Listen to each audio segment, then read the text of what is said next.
What's going on, everybody? Welcome back to another video. Today I'm actually going to post this video. So we've been recording and working on this car. This is a left-hander. Been working on it for about, we've been working on it every weekend, but for like the past 2 weeks I hadn't uploaded a video. There's my mother. Hadn't uploaded a video just because we just got done hanging a body on that car not too long ago, and I figured repetitive shock content, I understand that not a lot of people want to see that, so just decided not to upload anything. But as you can see, the car is put back together, wraps put on it, it's ready to set up. We just got it full of fuel, so figured I'd record and actually post a video this weekend since we're getting it ready to go race again. I feel like we're making a reality TV show, like, how every episode something happens and it's all dramatic and a big deal and whatnot. We were getting the car down to check the bump, or check our bump stop stuff, and the right front spring, or shock and all, I went to take it off and it was like it was bound up or something. Couldn't get, it was like in the shock mount, it was pressed over on the right side, and I couldn't figure out why. I thought it was the control arm hitting the coil on the spring. We got it off, went to put it back on, and realized the eye of the shock was hitting the bottom mount on the left side, and so you couldn't move it over far enough to get it into the top of the shock mount. So we had to grind on that bottom of the bottom side of the shock mount to where the eye could, roll over top of it a little bit to get it to bolt up. I don't know if we put a different eye on that shock to run the car that we built, or if it's always had that short eye on it or what, but it suddenly became an issue. So like any other weekend we spent in the shop, we had something go wrong that we had to fix, but shocks are on it now and it's down, so all is well.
All right, it's ironic that I talk about how everything always goes wrong for us. That car, we built ourselves. We have the spindles built, but it's not like we buy spindles from a manufacturer. We do as much of it on our own as we can. Dad builds our shocks. We've got a dyno over there, and Dad builds all our shock stuff. Well, he just tore down the set that we run. We've got multiple sets, but we've got one set that we like, so we run them on this car and on that one, and we just swap them back and forth to make them work on either car. We just tore them apart from the rattler, and one of them had a piece of O-ring between the shim and the piston, so essentially we lost all our rebound. We didn't have any hold down on the right front. It was wanting to spring back up. It wouldn't keep it sucked down on the racetrack. And the left front somehow gained 0 point, which means it had more hold down. So that would explain part of the reason why that car was so crazy tight and like chattering the right front and wouldn't keep a nose in the racetrack at the rattler, was because the shocks were all screwed up. Now, that didn't change the fact that I fell out of the seat. I mean, we were I wasn't driving past lap 20, so I don't think that we wouldn't have finished any better probably, but at least we had some sort of problem that we can use as an excuse for why we didn't run good. All right, we got the car back up on scales, mainly because of the shock thing. We wanted to make sure that that eye was not bound up on the mount and holding the right front up or anything crazy like that. So we're just gonna scale it again real quick and make sure we don't have any issues before we go any further.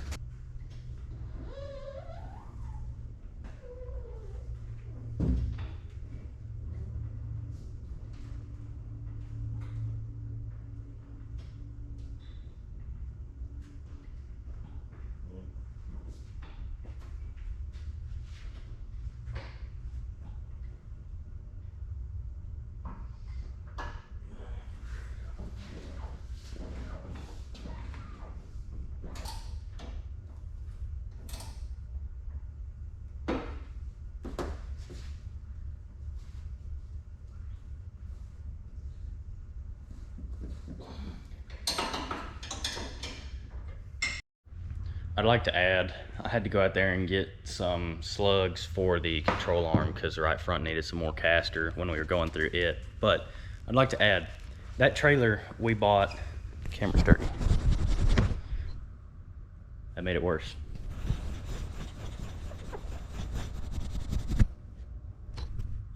How about that? Maybe that's okay. Maybe, we'll find out. Anyway, we bought that trailer just bare bones. It came with the generator in it. That was it. No cabinets, no tire racks, no nothing. And me and Dad built the cabinets that are in it and the tire racks that are in it. And it also came with no insulation. It's an aluminum trailer, no insulation at all. Dad told the salesman, he's like, you sure you don't want insulation in there? And Dad said he's gonna have to be tough if he wants to race. And when we were building the cabinets, we hadn't even gotten the first set of cabinets in there. And Dad said, we're going to have to put insulation in this thing. It's too hot in here. And I was like, oh yeah, you know, who's going to have to toughen up now? I went out there just a second ago. It's 110 degrees inside that trailer. And it's like 70 something outside. It is ridiculously hot in that trailer.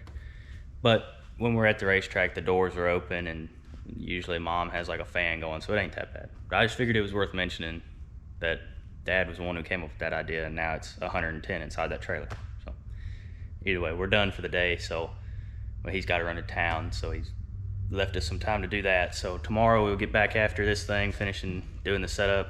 I've been cleaning a bunch on the other side of the shop where the jig is, where we are building chassis. I've been cleaning a bunch over there in preparation for my machine to come here. So I'm gonna finish cleaning up over there a little bit, get some stuff organized. We'll catch back up with y'all tomorrow. All right, so next day, and we're getting ready to check the bump with our 1980s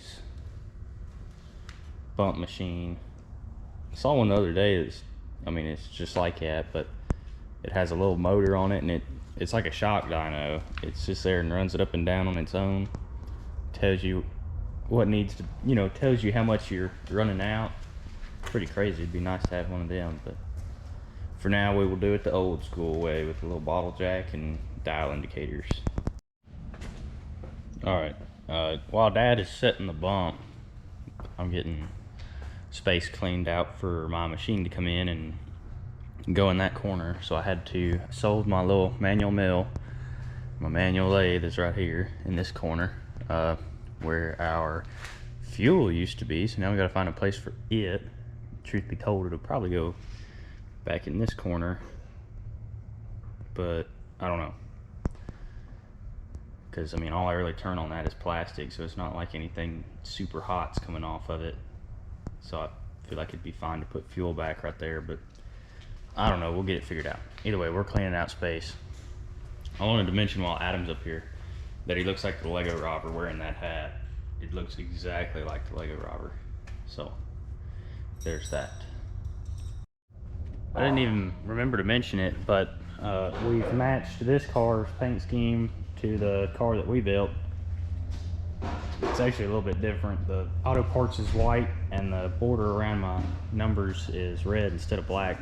Originally this car, if you remember, had stars on the bottom of it. It was white on the bottom with stars, but the stars didn't stay on there too well.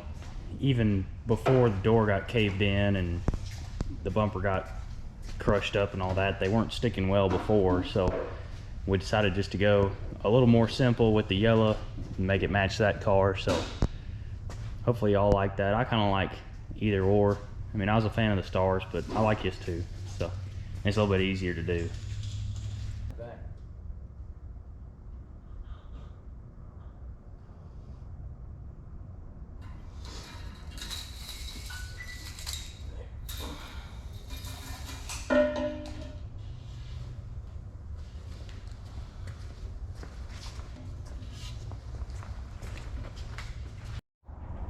All right, we got the main setup done, everything's scaled out, checked, set, all that. But we usually like to take a second set of shocks, or at least a second set of front shocks, to the racetrack with us, just as something to try. Whether we're, you know, in this case, we're going back with what we had when we ran the 200, because we feel like that was pretty good, and we're probably gonna stick with that. But if we go and we're looking for speed, we might bolt this set on and just see if we can find us some speed. And if we're fast already, then we might have time to kind of use practice as a test session and just play with that other set and see if maybe they're better or we can find something with them. So we're going to scale the car real quick with this other set of front shocks on, just to make sure there's nothing crazy going on with, you know, any of our cross or like ride heights get messed up. Just kind of brush over this set of shocks, make sure that if we do bolt them on at the racetrack, it's not going to drastically change anything on the car.